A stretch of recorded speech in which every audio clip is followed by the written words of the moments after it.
Hi అండి. Welcome to అచ్చ తెలుగు రుచులు. నేను ఈరోజు మినప సున్నుండలు చేయబోతున్నానండి. ఒంటికి చాలా బలం అండి ఇవి. పొట్టి మినపప్పుతో చేస్తే ఇంకా బలము. కానీ నేను మినప గుళ్ళతో చేయబోతున్నాను.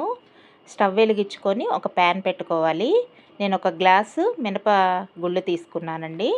దాన్ని సిమ్లో కానీ మీడియం ఫ్లేమ్లో కానీ పెట్టుకొని నిదానంగా మాడకుండా గోల్డెన్ బ్రౌన్ కలర్లోకి వచ్చేదాకా వేయించుకోవాలి.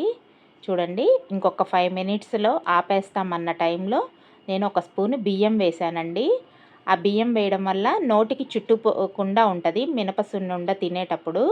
ఉట్టి మినపగుళ్ళతో చేస్తే, మనం మినపప్పుతో చేస్తే తినేటప్పుడు నోటికి చుట్టుకుపోతుంది. ఇట్లా బియ్యం వేయడం వల్ల చక్కగా నవలటానికి ఈజీగా ఉంటుందండి. చూడండి, ఇట్లా గోల్డెన్ బ్రౌన్ కలర్కి వచ్చేటప్పటికి ఇంకా స్టవ్ ఆఫ్ చేసేసి చల్లార్చుకోవాలి. చల్లార్చిన తర్వాత మిక్సీ జార్ తీసుకొని దాంట్లో వేసేసి వేయించుకున్నవి మినపగుళ్ళు ఇట్లా మెత్తగా మిక్సీ పట్టుకోవాలండి. నేను ఒక గ్లాసే కాబట్టి నేను ఇంట్లోనే మిక్సీ పట్టాను. ఎక్కువ చేసుకునేటట్టయితే పిండి మిల్లుకెళ్ళి తీసుకెళ్ళి పట్టించుకోవచ్చు. చూడండి, ఇలా మెత్తగా పట్టుకోవాలండి. నెక్స్ట్ మనం ఏ గ్లాస్తో మినపగుళ్ళు తీసుకున్నామో అదే గ్లాసు నిండా బెల్లాన్ని కూడా తీసుకోవాలి.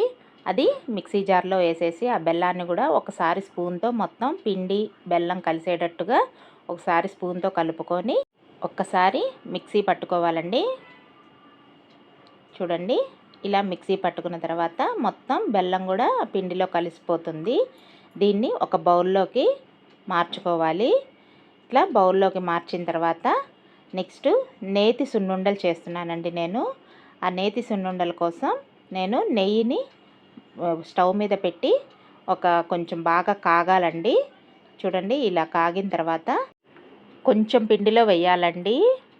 మొత్తం పిండిలో వేయకూడదు. కొంచెం పిండిలో వేసి ఇట్లా ఉండల్లాగా చేసుకోవాలి. మళ్ళీ అది చేయడం అయిపోయిన తర్వాత మళ్ళీ ఇంకొంచెం నెయ్యి వేసుకొని మళ్ళీ ఇట్లా ఉండల్లాగా చేసుకోవాలి. మొత్తం ఒకేసారి చేస్తే ఉండ రాదండి, తర్వాత ఆరిపోతున్న కొద్దీ. ఇంతేనండి, మినప సున్నుండలు రెడీ అండి. ఇవి మెచ్యూర్ అయిన పిల్లలకి, ఆడపిల్లలకి పెడితే మరీ మంచిదండి. నడుములు గట్టి పడతాయండి. Thank you for watching. Please do like, share and subscribe to అచ్చ తెలుగు రుచులు.